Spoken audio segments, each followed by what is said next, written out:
Master minds commerce చదవాలనుకునే 10th inter విద్యార్థుల తొలి ఎంపిక. అయితే సద్దుమణిగిపోయింది. హ్మ్. సద్దుమణిగిపోయినా సరే, లోపల లోపల ఉంటుంది గదా! హ్మ్. నా దేవదాసుని కించపరిచేటట్టు మాట్లాడిందని ఈవిడకుంటది. హ్మ్. ఆవిడకేంటంటే ఆహ్, నేను ఇంత హీరోయిన్‌ని నేను ఏదో అన్నాను అన్నంత మాత్రాన దాని మీద ఇంత యాక్షన్ తీసుకోవాలా? హ్మ్. ఆర్టిస్ట్ యూనియన్ నుంచి నాకు లెటర్ పంపించాలా? హ్మ్. అని ఆవిడ. తర్వాత కృష్ణ గారితో చెప్పింది విజయనిర్మల గారు. మీరు ఆవిడతో యాక్ట్ చేయటానికి వీల్లేదని. హ్మ్. సో, కృష్ణ గారు భార్య మాట విని ఆవిడతో గూడా యాక్ట్ చేయలేదు. హ్మ్.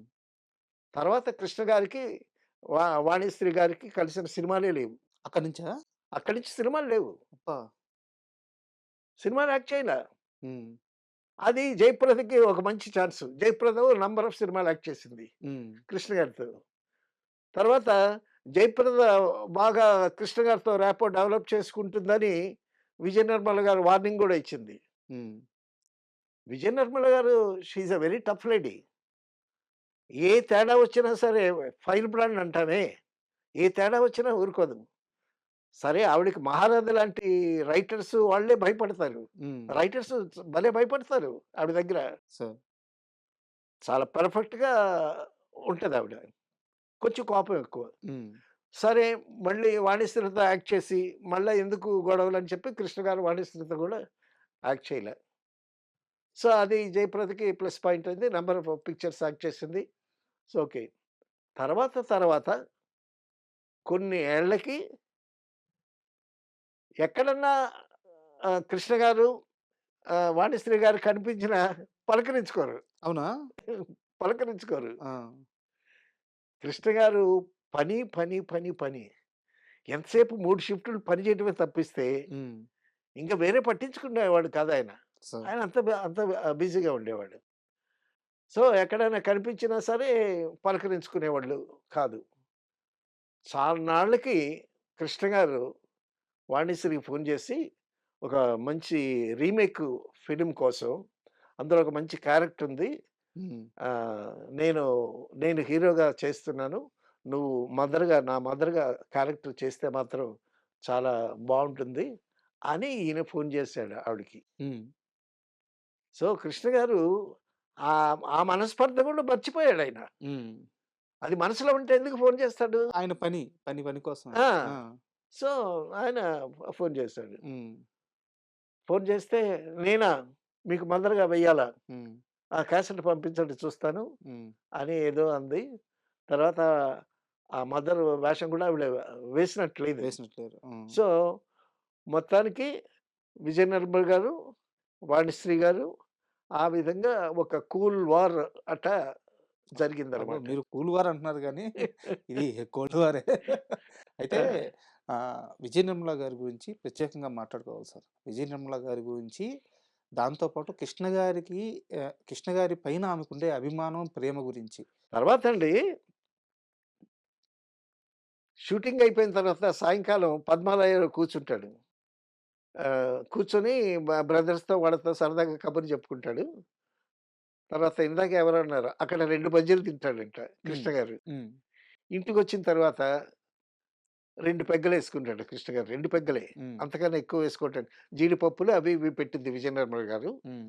సో, ఆ పప్పులు తిని ఆ 2 పెగ్గలే వేసుకొని చక్కగా భోజనం వడ్డించి ఆవిడ చాలా చక్కగా వంట చేస్తదావిడ. హ్మ్. చాలా రుచిగా వంట చేస్తదంట. సో, చక్కగా భోంచేసి నిద్రపోయి మళ్ళా ఉదయం షూటింగ్‌కి వెళ్ళటం. హ్మ్. తర్వాతండి విజయ నిర్మల, కృష్ణ గారు వాళ్ళు జంట అయిన తర్వాత ఆ బిగినింగ్‌లో ఏదో అనిపించినా కూడా తర్వాత ఇండస్ట్రీలో చాలా ఆదర్శమైనటువంటి దంపతుల్లాగా వాళ్ళ జీవనం సాగించారు. తర్వాత కృష్ణ గారి ఒడిదుడుకుల్లో కూడా హ్మ్.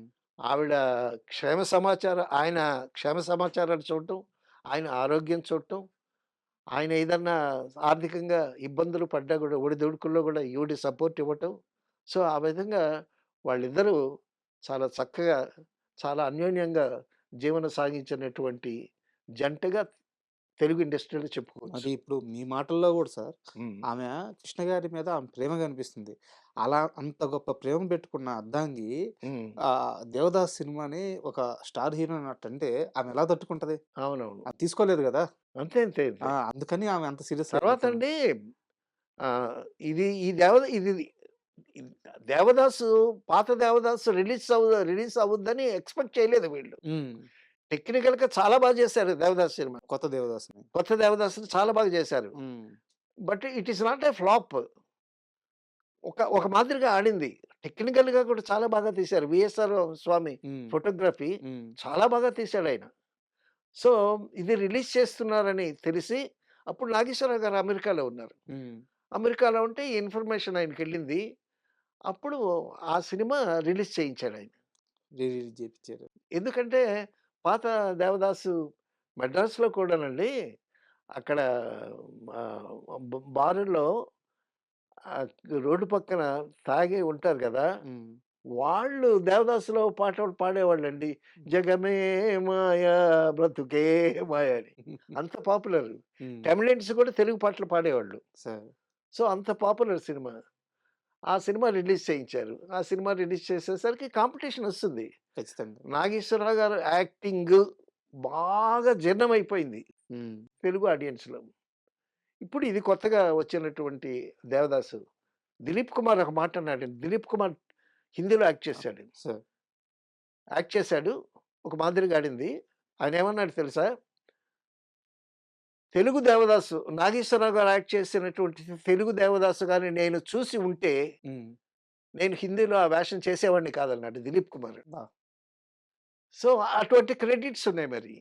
ఆ పాత 'దేవదాస్‌కి'. పాత 'దేవదాసు'కి. ఆ! మరి అంత క్రెడిట్స్ ఉండేటటువంటి సినిమా మీద పోటీగా 'దేవదాసు' తీద్దామనేటటువంటి ఆలోచన రావటం, అది విజయ నిర్మల గారి సాహసమా? కృష్ణ గారి సాహసమా? మెచ్చుకోవాలి.